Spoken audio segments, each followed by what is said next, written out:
anyone else not getting the sense that this team's set at second base? I'm sure not. Good morning to you. Good Tuesday morning. I'm Dejan Kovacevic of DK Pittsburgh Sports. This is Daily Shot of Pirates. It comes your way bright and early every weekday if you're into football and or hockey. I also offer daily shots of Steelers and Penguins where you found this.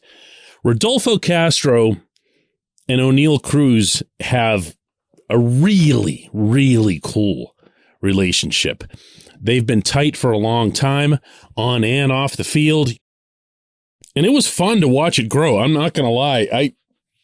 I had fun with those two guys.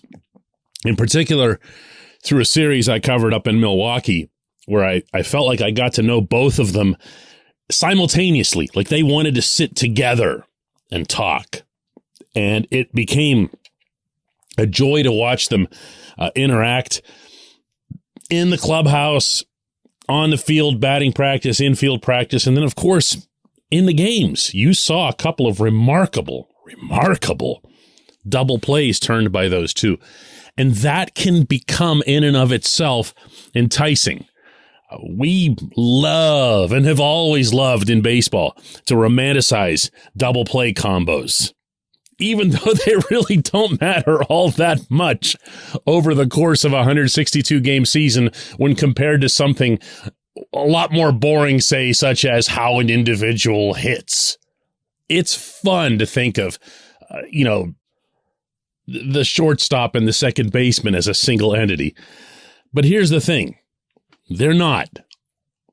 And Cruz is going to be the shortstop, and Castro, we just don't know. Castro's offensive numbers are definitely such that you'd want to take more of a look at him, particularly in the power context. He had 11 home runs, 27 RBIs in 253 official at-bats, 71 games played.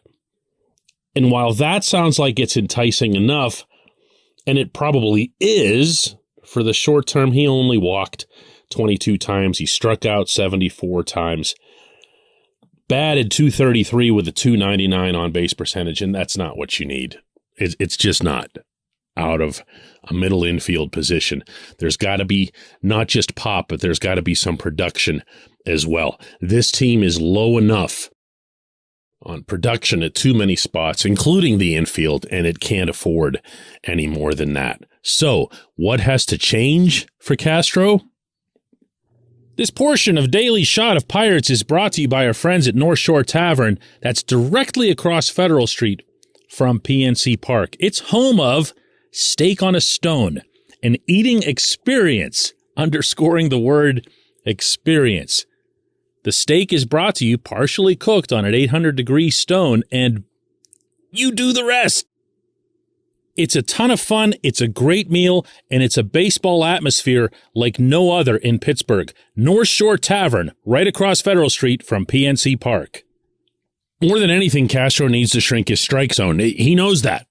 He knows that. He's told that all the time. He's watching his best bud, Cruz, benefit from exactly that approach, as happened over the final 6 weeks of the 2022 season. We didn't just see Cruz all of a sudden start hitting better. What we saw was Cruz become more selective. His strike zone all of a sudden wasn't the entire planet. He wasn't out to show everybody, as he apparently had been in Indianapolis, that he can pretty much send any baseball anywhere he wants. Instead, he shrunk that zone. He worked within a quadrant, and if the pitch wasn't going to be in that quadrant, he was going to lay off. And he was going to lay off even if he was pretty much like 99% sure that it was going to plop into the catcher's mitt for a strike. You're going to run up your Ks, you are. But you're also going to run into the baseball a whole lot harder once you do commit. Castro is enticing because his swing is something that you can't teach, meaning that it's violent and it is effective. It will send a baseball a very long way. So how do you find the line that's in there? Well, I'm not sure that you do. which is part of my concern here. Castro is the guy who hit a home run in each of his first 5 games.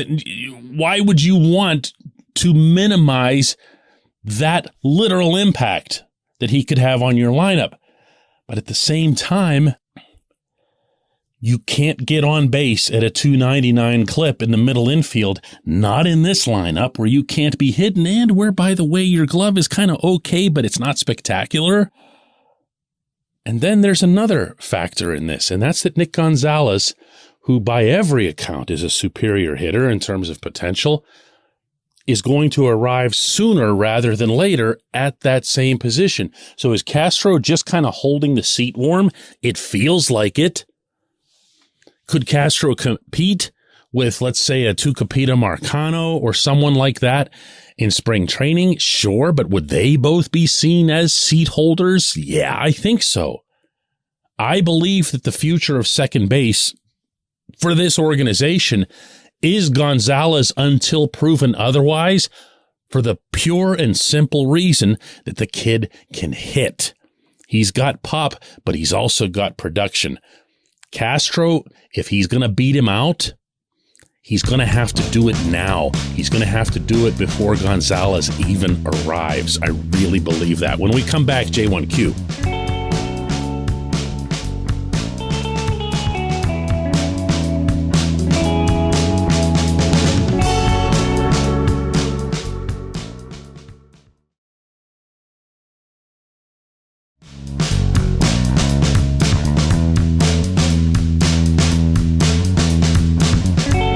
J1Q comes from Bob, who says, your response in the J1Q on Monday did nothing to improve my perception of the Pirates' ownership and management team. Ducking, hiding, not good looks for a professional sports team. I wonder how other ownership and management teams in other sports view the Pirates and their methods. Canceling Pirates Fest, avoiding as much contact as possible with fans or media.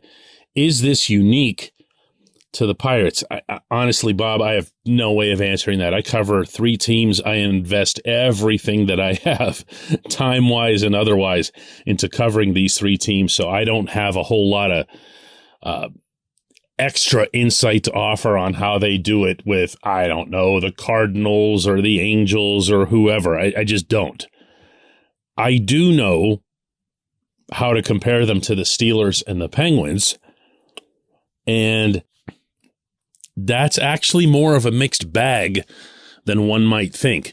The Pirates will get buried for stuff that the Steelers and Penguins can get away with. That's the short version of it. For example, reporters covering the Steelers get pretty good access to Art Rooney over a certain time of the year. That's principally in January and February when he speaks up. He's looking at certain elements of the franchise that he oversees directly himself, and he'll make himself available on a somewhat limited basis, meaning to a smaller circle of reporters that cover the team regularly. The general manager, Omar Khan, will be available and quite a bit right through the end of training camp, at which point the Steelers have this universally agreed upon policy that's long-standing that only Mike Tomlin speaks for the Steelers once the ball is kicked. Now, just to interrupt myself here, you know and I know that if Ben Cherington didn't speak at all for 6 months of baseball, as opposed to the voluminous interviewing that he does and having his own radio show and everything else, the Pirates would be completely crucified over it. The Penguins brass is pretty much available year-round, not as much as they once were. And the new ownership with the Fenway Sports Group isn't anywhere near as accessible as Mario Lemieux and Ron Burkle were, and they were barely accessible, certainly for on-the-record stuff. By comparison, and just looking at the ownership level, Bob Nutting is the most accessible by a mile out of the local ownerships. Cherington is the most accessible GM out of the local GMs. And Derek Shelton only speaks about 200 times a year. So that's not even a really fair comparison point, because baseball managers are the most quoted people on planet Earth. So don't get too caught up in perception when it comes to this sort of thing. I don't agree at all with canceling Pirates Fest. I don't agree at all with management not being around to speak in the off season, not to me, but to you. To you. You're the one who should be hearing from them, not me. If it comes through me, awesome, great, whatever. If they go directly to you, that's the part that appears to be lacking at the moment. I appreciate the question. I appreciate everyone listening to Daily Shot of Pirates. Let's do another one of these tomorrow.